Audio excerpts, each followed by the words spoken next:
Ang topic is all about a force between charges. First example, so two small plastic spheres are given positive electric charges. So, nasan kaya yun? So, di ba based dito, ulitin ko. So, two plastic spheres are given positive electric charges. So, nasan kaya yun? So, ito yung unang charge and ito yung pangalawang charge. And then, kung pamansin natin, sila ay parehas positive. And the next, when they are 15 cm apart, so the repulsive force in them has a magnitude of 0.220 Newton. So, bakit kaya siya naging repulsive force? So, naging repulsive force siya kasi, di ba? Same charges sila. And then, ang alam natin, same charges repel. And then, nasan ba yung 15 cm apart? So, syempre, yun yung distance between them. So, bakit kaya sir naging 0.15 meter na siya? Ba't hindi siya centimeter na lang? O sige, mamaya explain ko. So, yan. So, what is the charge in both spheres? So, ang question ulit is what is the charge in both spheres? So, diba guys, ulit, para hindi malito, itong formula na to is ginagamit para mahanap ang alin? Itong force na to, or itong mga force dito. Tama, diba? Kaso guys, ang hinahanap is yung charges. Paano kaya yun, sir? May formula kaya tayo para sa charge? Eh, diba, meron lang naman tayo is yung para sa force. Sige. So, sige, balik muna tayo dito sa equation ng force. So, diba, para makaming equation ng, or para makaming value ng force, kailangan, yan, meron kang constant. So, okay na tayo dyan. And next, kailangan mo ng value ng charge 1 and then value ng charge 2. Tapos, next is yung distance between the charges. Pero dito, ang hinahanap is yung charge in both spheres. So, paano kaya yun? Okay, so bago tayo mag-proceed, so alamin naman muna natin bakit ba to naging paganito, yung kanyang direction.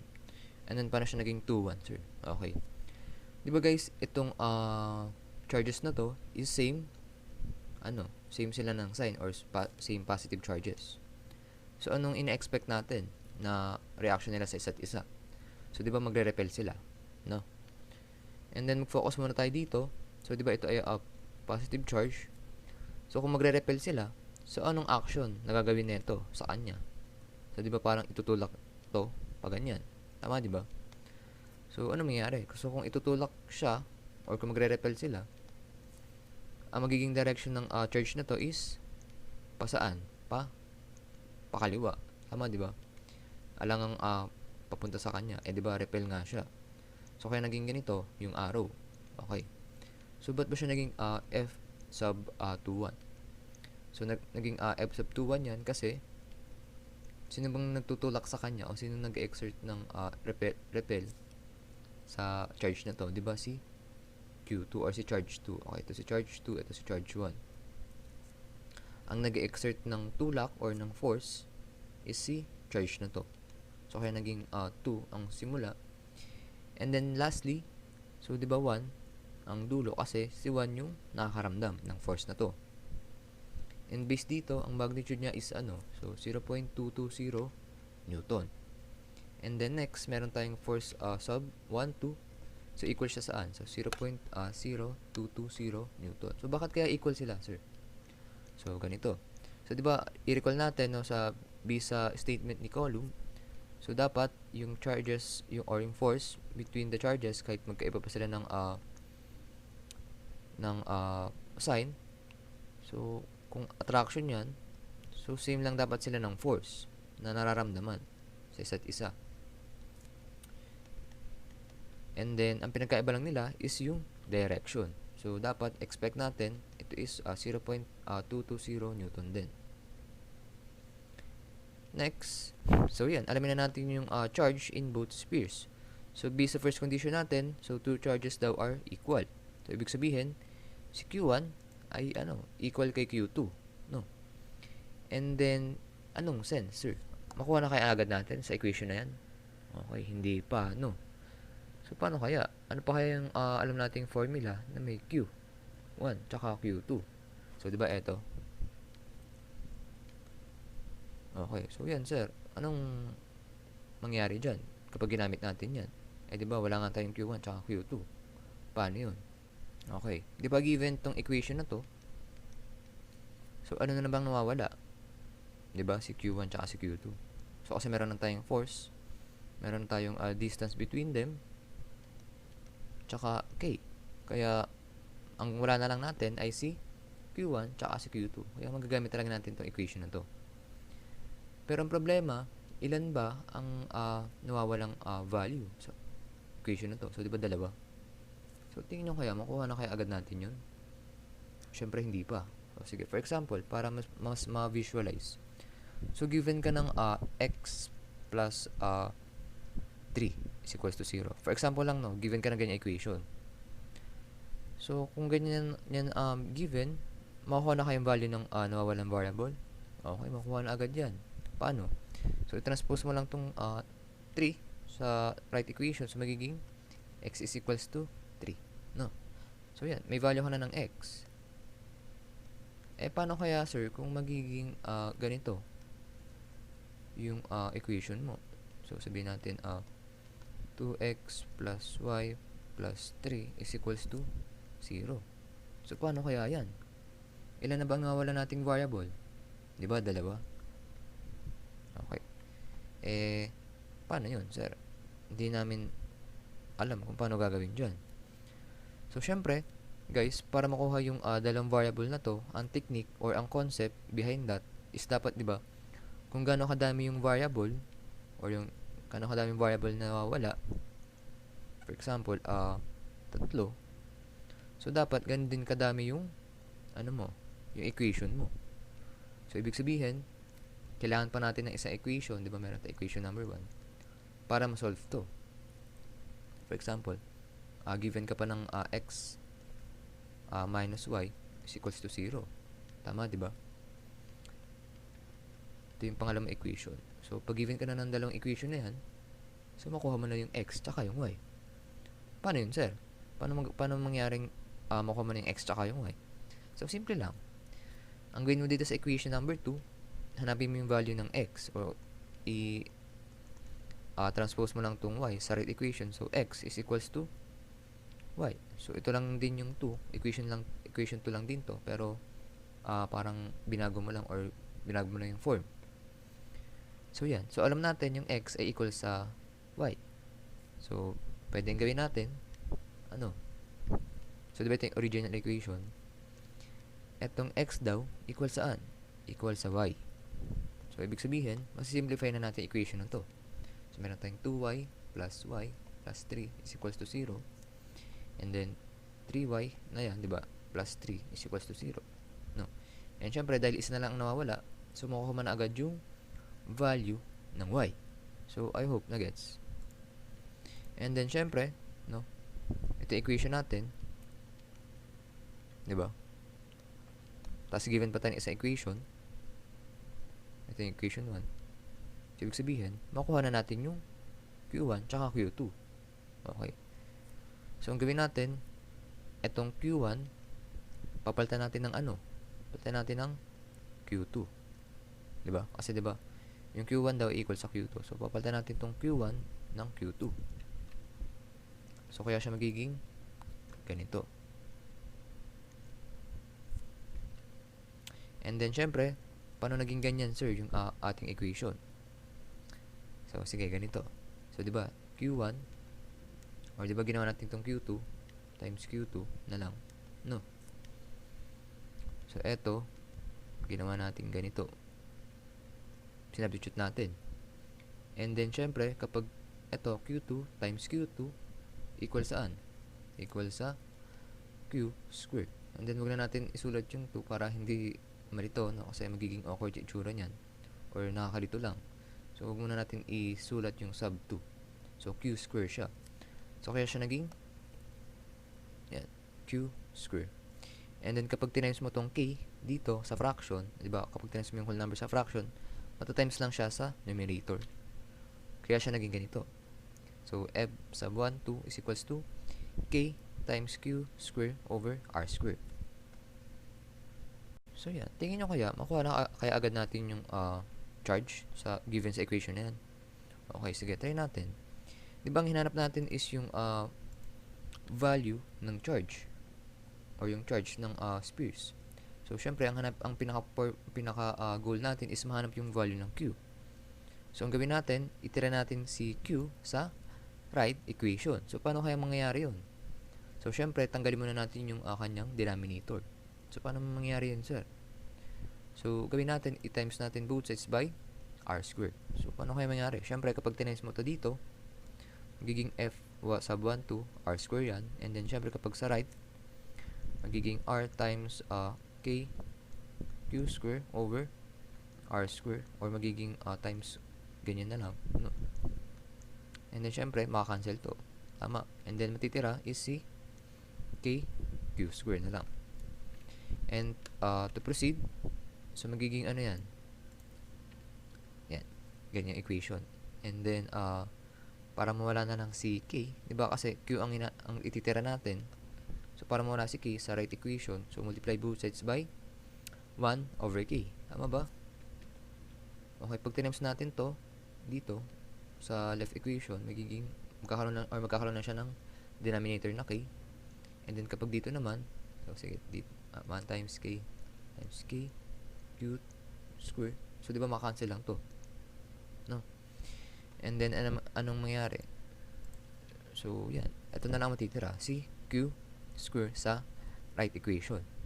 And then syempre kung pag binagbaliktad natin sila ng side, so di ba wala namang mangyayari or wala namang mababago sa value. So okay, so tapos na kaya tayo sa pagsisimplify? So hindi pa, kasi meron pang square si q. And guys, tatandaan, q to yan, no? And then syempre ang gawin natin is square root both sides. And then kapag dinistribute natin yung square root in both equations, so magiging ganyan lang, no? So ito ay magiging square root ng q square, or q na lang to, no? q2 is equals to yan. So kaya siya magiging yan. So q is equals sa square root ng f sub 1 to r square over k. Maling gawin natin yan, substitute natin mga values. So yan, kung titingnan natin, makuha na natin si q. Bakit kaya? Kasi given na tayo ni k, diba? Ito yung constant. Itong force kaya, okay, meron na tayo niyan, 0.220 Newton. Ito yun. Ay yung r square kaya, diba, ito yun. So yan. So ibig sabihin, kapag sinubstitute natin, makuha na natin si q. So therefore ito ay 0.220 Newton times ang r square, r is equals to 0.15 meter square over ang k, diba ang k ay equal saan?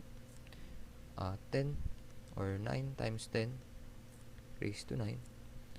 Ang unit is Newton meter square coulomb square. So paano mangyari dyan?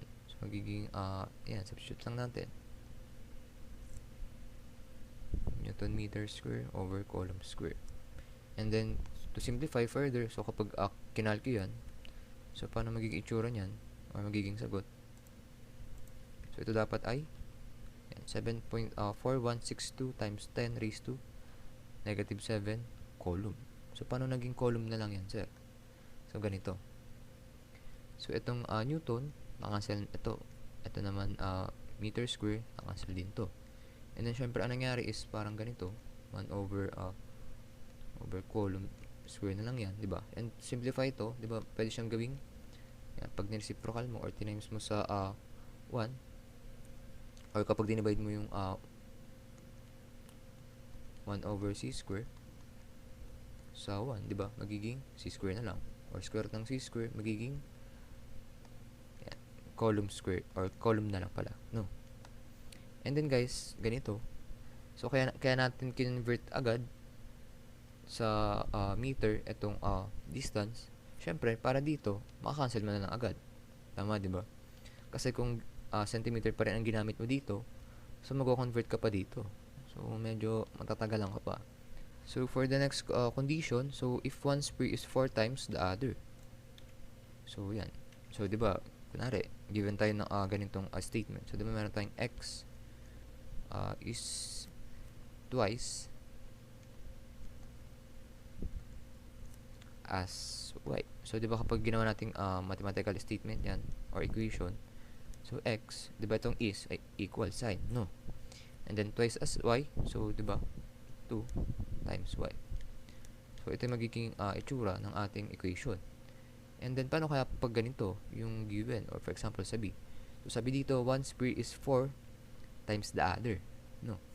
So, ibig sabihin, yung Q1 ay equal sa 4 times na laki ng Q2. Ibig sabihin, mas malaki to, no? Itong Q1.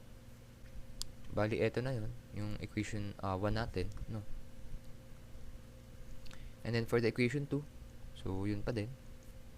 So, K times Q times sub 2 and then absolute value tapos R square. So, bakit kaya absolute value yan, sir?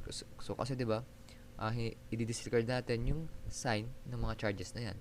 So, kahit mag-negative man to, yung product nilang dalawa, so Q1 and Q2, so magiging positive pa rin sila. And then, ito yung equation 2 natin. No? So, diba, ang alam natin, given ka ng isang equation lang, tapos, dalawa yung nawawala mo, so hindi natin agad makakuha yung isa. No? So ito na yun. And then, syempre, kapag sinilipay natin itong nasa loob na to, anong sagot? So, 4Q2 sub 2 times Q sub 2 equal saan? Sa 4Q squared. Tama, diba? And then, sub 2. Pero huwag na natin isulat yung sub 2 para hindi awkward. So, yan. Basta tandaan natin Q2 yun, no? And then, to simplify further, so, yan. Pag times natin sa fraction na to, so, magiging ganyan lang siya. And then, diba, ang hinahanap natin is yung value ng Q or ng value ng Q2. So, to find Q2, so, yan. I-simplify lang natin yung equation na to. And to simplify this equation, so tanggalin muna natin yung kanyang denominator by multiplying both sides by r squared. So alam na natin kung bakit, di ba? So kapag tinams mo siya both sides by r squared, so magiging ganito ng equation. And then dito, ano ba magandang i-multiply? So di ba pwede naman yung 1/4 muna para ma-cancel si 4 or 1k para ma-cancel si k, no? Pero syempre mas mabilis ang i-multiply na natin ay si 1 over 4k. So, syempre, pag tinams natin siya ng 1 over 4k, magiging ano na lang yan? Magiging q na lang yung matitira sa right equation. Tama, di ba? So, and then, to simplify further, so, ilipat lang natin si q2 sa left, and then, yung nasa left, gawin natin right. So, yan. Ito yung equation natin. And then, to simplify further, so, yan. Square root both sides, and then, yan. Dinisibute lang natin yung radical, or yung square root. And then, next, to simplify further, so, Q2 ay equal saan? Sa equation na to. And then, kapag sinubstitute natin mga values, so, meron ba tayong f sub 1, 2? Meron na. R, meron na din. And then, K, meron na din yan. And then, yan, kapag sinubstitute natin, so, ito lang yan. So, ito yung force, ito yung distance, tapos, ito yung 4, and then, ito yung constant. And, kapag simplify mo siya, so, dapat ang sagot is 3.7081 times 10 raised to negative 7 column. And then, okay na tayo sa Q1. Sa Q2 kaya, or sa Q2, okay na tayo. Sa Q1, paano kaya? So, gamitin natin tong equation 1 na to, no? So, based dito sa equation 1, so, diba, Q1 ay equal sa 4 na Q2 or 4 times Q2. So, kapag tinext natin yung Q2 ng 4, so, Q1 is equals to 1.4832 or 1.4832 times 10 raised to negative 6 column. So, therefore, yan. So, yan yung ano natin, yung value ng Q1 natin and Q2. And then, syempre, ano to sir? Itong Q na yan. So, ito is tinatawag na micro. So, di ba guys, ulitin ko, di ba kasi, ang centi, ang alam natin, ito ay times 10 raised to negative 2. Ang milli naman, times 10 raised to negative 3. Tama, di ba? And then kapag ang micro, so yan, so times 10 raised to negative 6, and then yan, ang symbol niya is pa-u na may pababa din sa kaliwa, no? Tapos meron tayong nano, which is negative 10 raised to 10 raised to negative 9, and then ang symbol niya is n, and then yan. So itong times 10 raised to negative 6 is pinalitan lang natin ng micro na sign. And then tatandaan sa sa electrostatics, no, na ang range ng values ng charge is within micro and nano lang, or sabihin natin ganun, micro coulomb and then nano coulomb usually. So yan, example number 2 naman tayo. So 3 charged particles are arranged in line as shown. So ito yung natin, no, yung 3 charged particles. And then ang instruction is calculate the net electrostatic force on particle 3 to the other 2 charges. So nasan ba yung particle 3 na sinasabi? So ito yun, no? And when you say kasi net electrostatic force, ibig sabihin ito yung summation ng forces sa isang body, no? So ano ba yung mga forces na nag-a-act sa body na to? So ito kasi yung sinasabi nilang, or sinasabi ng instruction na particle 3. So i-add daw natin lahat ng forces na nararamdaman nito. Ano ba yung nararamdaman nitong forces? Itong body na to, meron bang nag-act sa kanya?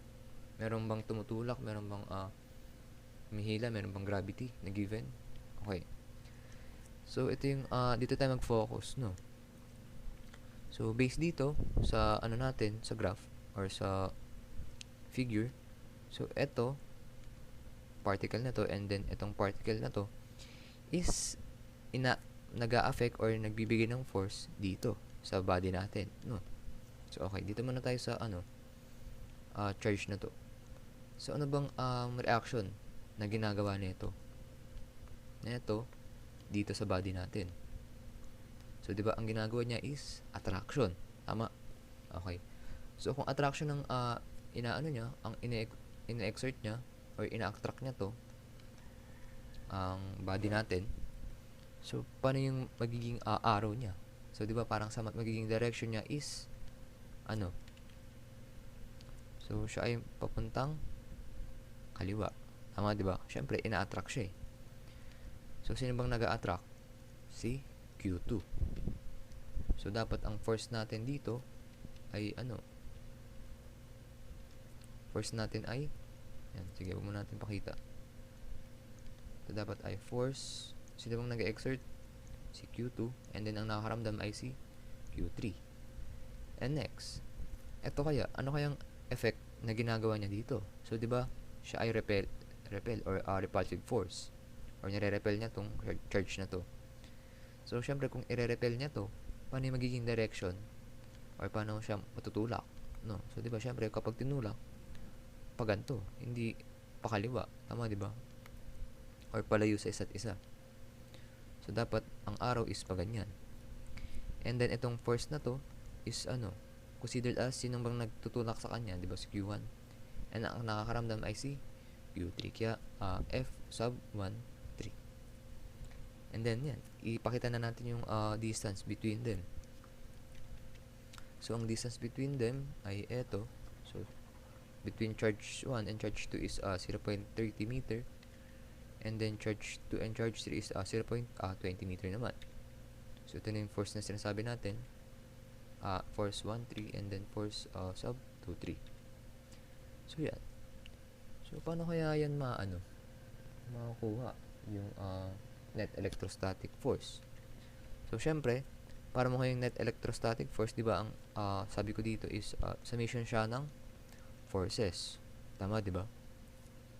So, ang gagawin natin, i-add lang natin si Q3 or si F sub 2, 3, and then F sub 1, 3. So, yan. Plus F sub 1, 3. So, yan. Kaso, ang problema natin, so ito yung hinanap natin na yung summation ng forces. Kasi, when you say net electrostatic force, total forces na nag-act sa body. So, paano kaya yun? Hanapin muna natin si, ito na to, no? Force na to, and then force na to. So, to find F sub 1, 3, so ito muna, kunin natin. So, first, given the equation na to, makuha na kaya natin. Okay. So, yan. So, based sa equation natin, di ba? Force sub 1, 3 is equals to K times Q sub 1 times Q sub 3 over R square sub 13. So, ano ba yung mga values natin dyan? Meron na kaya sila? Okay, meron na yung lahat. So, meron tayong 9 times 10 raised to 9 Newton meter square over column square times, diba ito yung K? The absolute value of, so ano mang Q1 natin? Ang Q1 natin ay negative 8 microcoulomb. Tama, diba? Basta dito is ang microcoulomb times negative 4 microcoulomb naman. And then, ang distance between them, ano ba yung distance ng charge 1 papuntang charge 3? So, nasa yung charge 1? Ito yung charge 3. Wala naman tayong direct distance between them. Pero syempre, kung titingnan natin mabuti, kung i-analyze natin, so, ang total distance niya is So, summation ng dalawang to, or 0.3 plus 0.2 meter is equal sa 0.5 or 0.50 meter square. Okay. And then, to simplify further, or pag kinalculate natin yan, so, magiging yan? Magiging value. So, ito ay 1.152 Newton. No? So, ito yun. And then, doon naman sa force sub 2, 3. So, given din ng equation na yun. So, substitute lang na din natin siya, So, ano mangyari? So, ang Q2 natin, meron na tayo. Ang Q3, meron na din. So, okay na ito. Dalawang to. Meron na 10K. And then, yung distance ng 2, charge 2 and charge 3 is, 0.2 meter. So, yan. Ito lang yung mga values natin. Isa-substitute. And then, to simplify further, so, magiging, yan? Ang force is equals to 2.7 Newton. And then, lastly, di ba, meron na tayong dalawang force na to. So, ang gawin natin, yung summation na lang nilang dalawa. No? So, the summation of net force. So, therefore, the summation of net force. So, kaya siya may arrow sa taas, meaning, siya ay vector. So, when say vector, meron ka ng magnitude, or meron ka ng lakas, which is eto. Yan, mga lakas to, mga magnitude. And then, ang direction ng mga, forces na to is eto, So, okay. So, plus. And then, dahil magkaiba sila ng direction, so, ang gagawin natin is, i-subtract natin sila. Siyempre, ipag-subtract natin yung dalawang force, lalo na kung magkaiba sila ng direction, ay equal sa 1.548 Newton. And then, bakit may ganito siyang direction? So, kasi, vector Yan. So, bakit siya naging pakaliwa? Siyempre, kung titingnan natin mabuti or i-analyze natin, sino bang mas malaki? Si force 2, 3. Tama, di ba?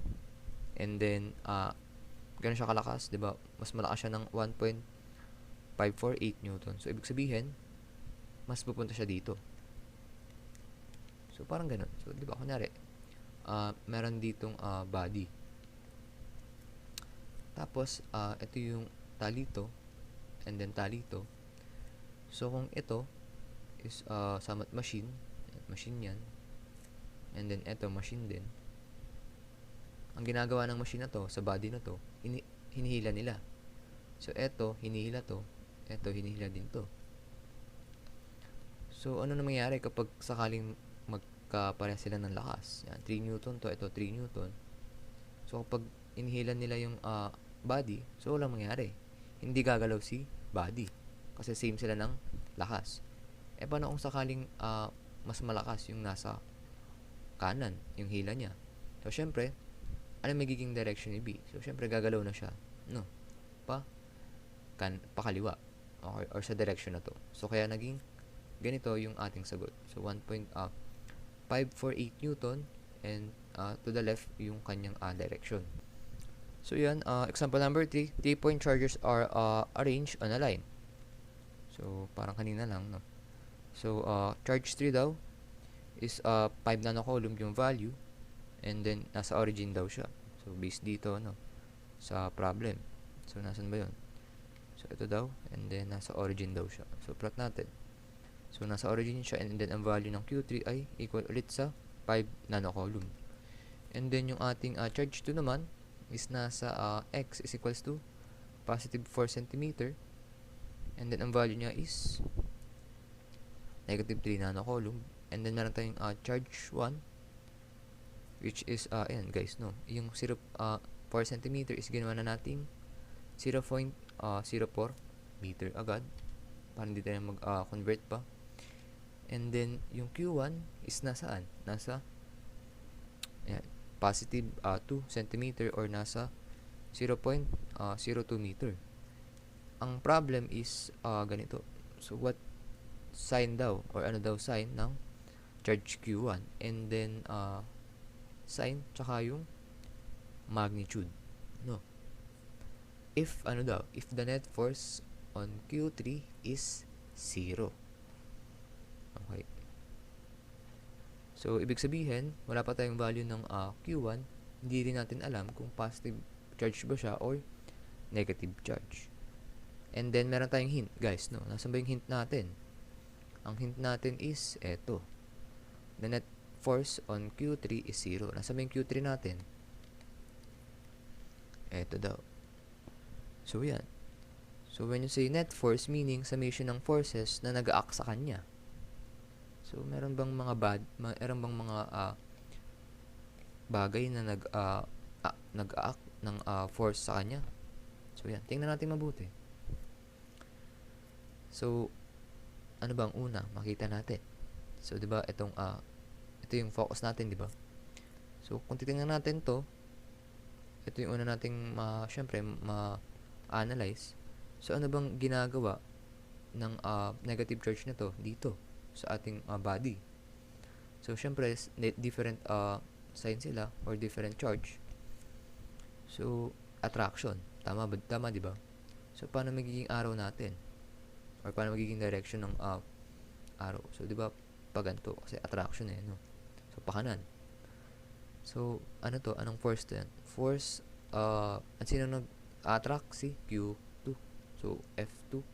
And then ang nagre-receive or nakakaramdam is si Q3. So okay, meron na tayong force 2, 3. Meron pa kaya mag-act or mag-exert ng force?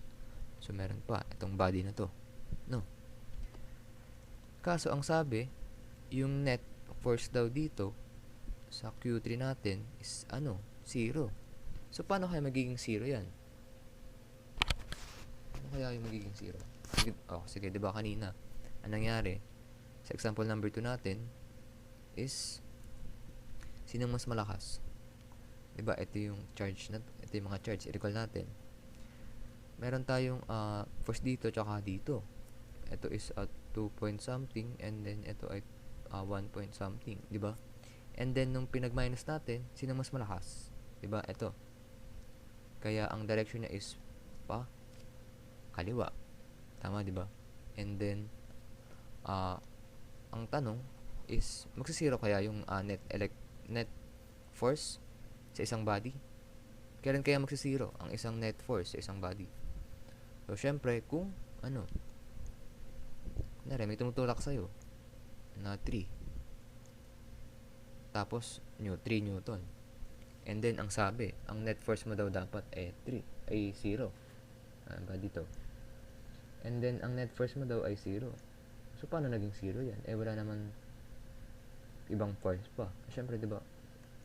Summation of forces equal sa 3 Newton lang. And then, plus, wala namang ibang nag-aak Tama, di ba?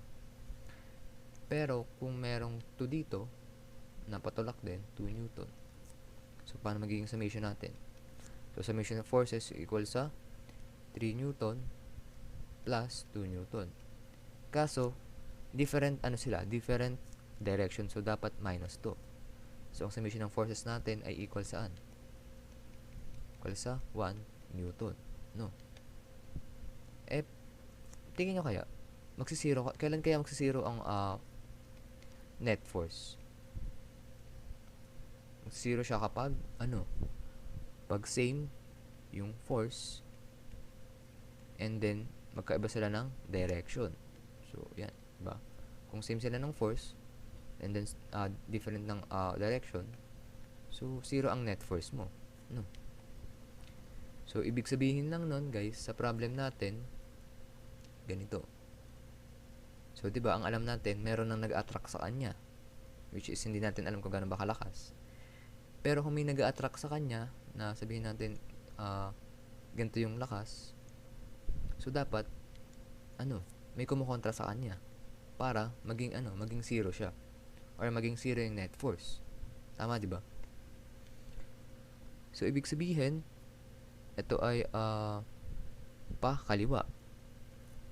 So, sino ba bang body pwede mag-exert ng pakaliwa? So, eto. So, ibig sabihin, ano kayang sign neto? Para mapa-move niya tong body na to pakaliwa.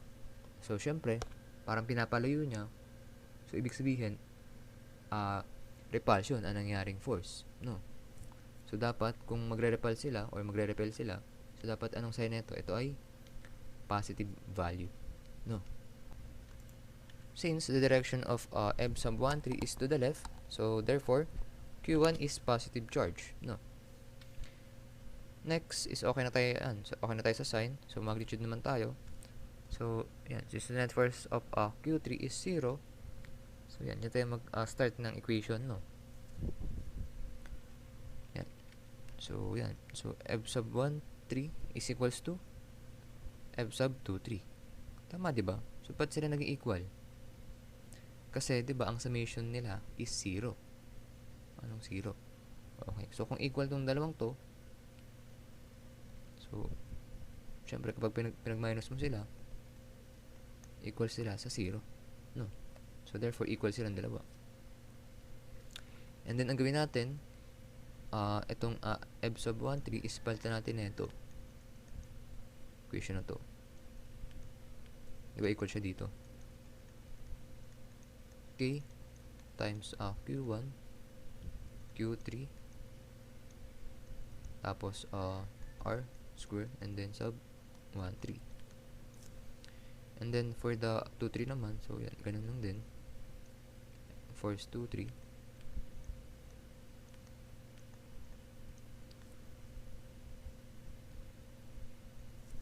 So, kaya siya naging ganito, no? So, bakit kaya natin ginawang ganito equation?